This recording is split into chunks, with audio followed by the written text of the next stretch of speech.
Can you get a pet for free? Who's asking this question? I don't know. If you're searching free pet online, you definitely have bad credit. You're sub 500 if you. I just think that that's a horrible thing to search for. Can you get a pet for free? That somebody's Googling that. I understand that you're looking for a way to obtain an animal that's not going to break your bank. I get that. But I don't know. Free pet just screams problems to me.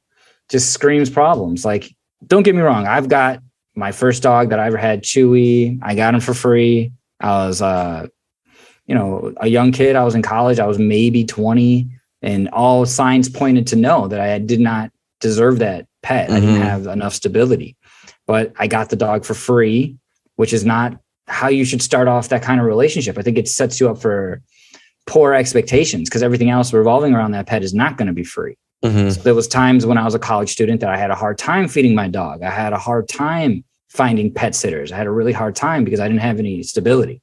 So I think free pet, somebody searching that is screaming somebody that doesn't have a whole lot of stability. But I know I could be wrong because people are getting adopted pets and shelter pets for free. I understand that. And that's fine, but there's going to be some cost involved. I've been involved in a lot of adoption and there's costs involved. Foster, there's costs involved. Even if you're not paying for the pet, you're paying for something involved with that. So I don't know. I do not like that as a search, as like a hashtag free pet. Oh yeah. I mean, unless it's Free Willy, then that's okay. But yeah, free them from captivity. There's better. I think this is, something that you've ranted about before. In your comedy special even was about people getting pet insurance to kind of help with these, to mitigate the costs. Like, let's maybe have you elaborate on the reality of the costs of going for regular vet checkups and just anticipating. It's kind of like you get your pet health insurance, but you have to kind of almost have a savings account aside too, to anticipate. Maybe can you just elaborate on this? Like, from your perspective as a vet tech, the cost involved with having, a dog, a cat, and maybe some of the more exotic animals too. Go ahead. I think it's simplified. It's like human insurance in the way that you buy packages based on ages. It's all age based. So like for humans, the older you are, the more expensive the insurance is. Same thing for animals. So the idea for pet insurance is that you get the insurance when you first get your pet, when it's very young and healthy, has no underlying conditions. So that's going to cost you not a lot of money. For my dog and cat, when they were both a year or less, it was like $35 a month total for two pets. And like you said, it only covers, it reimburses you. It only covers emergencies, number one. So it didn't cover anything routine, no vaccines, no examinations, nothing like that. It was just for emergencies, and it would just reimburse you. Whatever you pay, they will pay you back.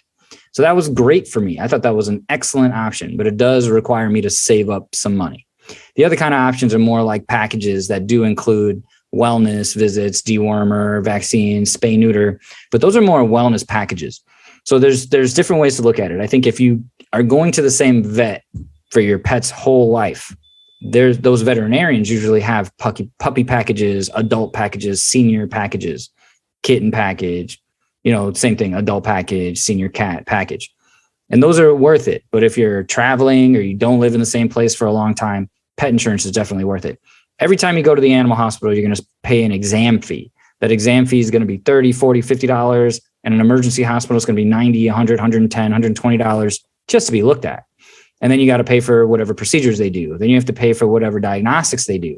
Then you have to pay for whatever surgery they're going to want to do. Then you have to pay for whatever drugs they're going to want to send home. And then they're going to charge you for time, and they're going to charge you for miscellaneous things that they're just going to add.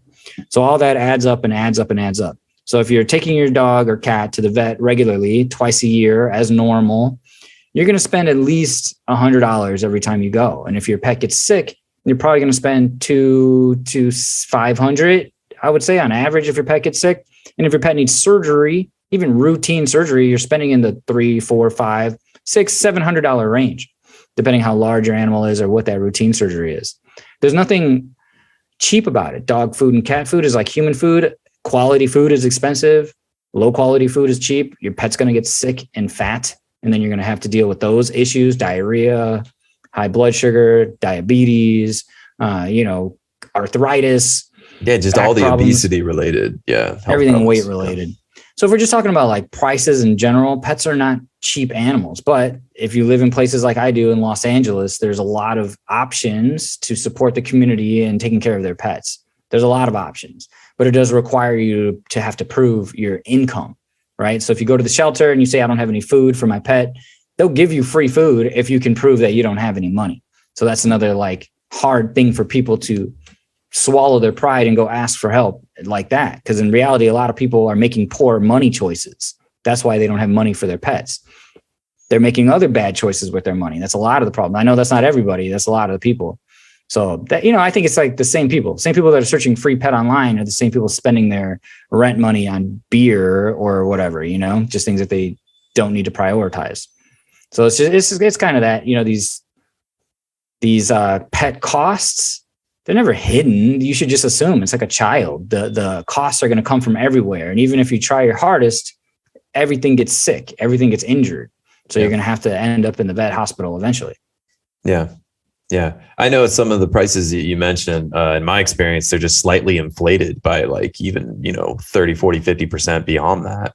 And there's a difference in currency, but honestly, the euro is pretty similar to the dollar right now. It's not that. It's just stuff's expensive. Expensive. And maybe we go to a slightly more expensive vet because it's the city that we're in. But I think it's just I just only mentioned routine stuff. I didn't mention anything complicated. Yeah, we did like routine stuff, vaccines, and I think I spent $240.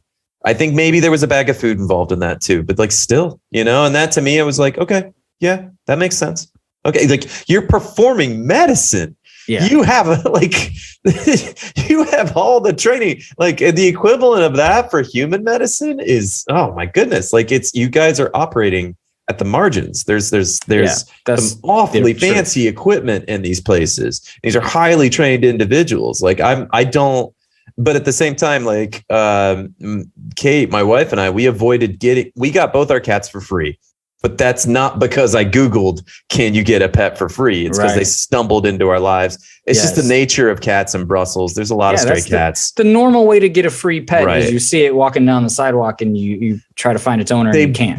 They literally walked into the window and then we went on a search for the owner. That's how you get a free pet. We have a cat, so.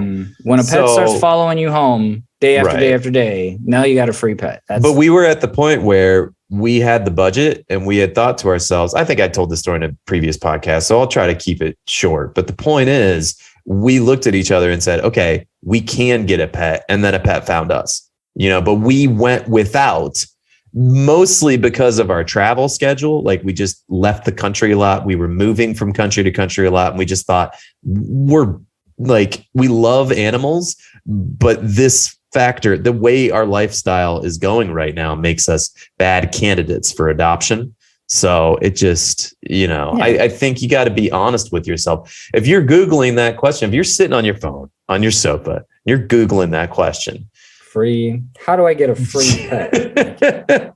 Maybe you should Google something instead, like, why don't you Google, how do I get a job? Or but maybe like, give me a sample budget PDF for an animal in a month, that's what people need to do. Really do some research. Like, how much is this pet going to cost you in a week versus a month versus a year? Yeah. And you're going to see that it's a lot. And then you got to factor in what happens if they get sick or injured. And like you said, if your pet needs a dental, now you're talking about $1,000 to $2,000 just off of that. And that's probably in everybody's pet's future. At some point, they're going to need a dental.